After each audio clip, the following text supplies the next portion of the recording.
आज हम लोग आर्हेनियस महोदय के द्वारा जो अम्ल और भस्म की परिभाषा बताई गई है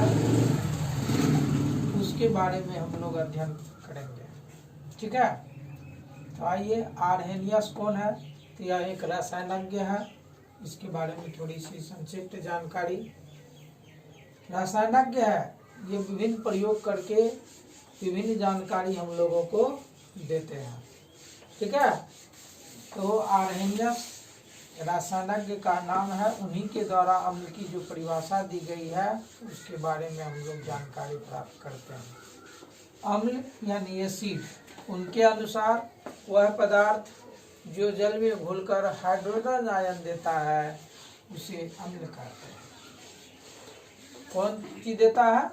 हाइड्रोजन आयन, H+ आयन देता है, तो वैसे पदार्थ को उन्होंने अम्ल कहा। नहीं, वह पदार्थ जो जल में घुलकर हाइड्रोजन आयन देता है उसे अम्ल कहते हैं।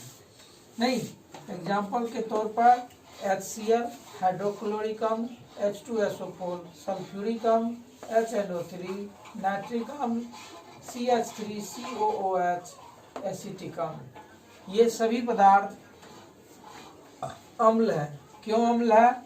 तो ये जब जल में इसको हम लोग घुलाते हैं, ठीक है, तो यह H+ आयन प्रदान करता है।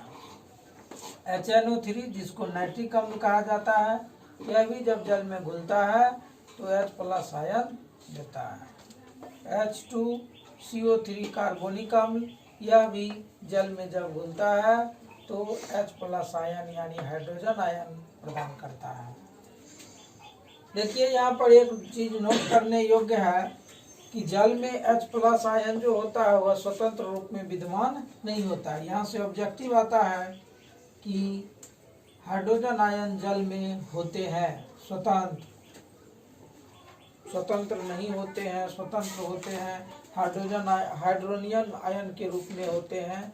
तो इस तरह के प्रश्न को आप लोग ऑब्जेक्टिव को हल कर सकते हैं इस नोट के द्वारा। तो यहाँ ये नोट करने योग्य है कि जल में हाइड्रोजन आयन स्वतंत्र रूप में विद्यमान नहीं होते हैं, बल्कि हाइड्रोनियम आयन के रूप में होते हैं। किस रूप में होते हैं? हाइड्रोनियम आयन, जिसका संकेत होता है H3O+।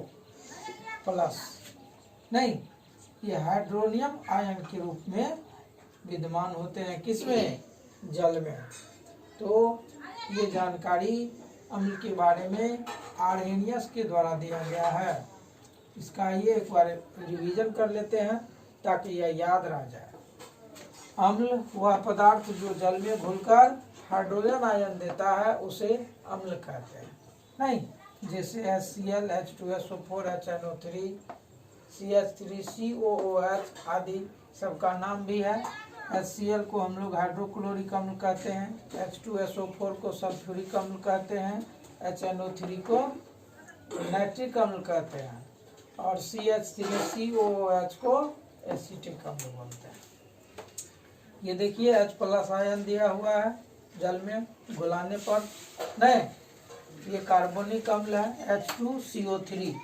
जब इसको जल में घुलाया जाता है तो ये भी H+ आयन देता है, यानी जितना भी अम्ल है वह H+ आयन देता है। यदि H+ आयन देता है कोई भी पदार्थ तो वह अम्ल होगा आर्हेनियस के अनुसार। ये नोट करने योग्य बात है, इसको नोट में याद रखेंगे कि जल में H+ आयन स्वतंत्र रूप से विद्यमान नहीं होते हैं, बल्कि हाइड्रोनियम आयन के रूप में विद्यमान होते हैं।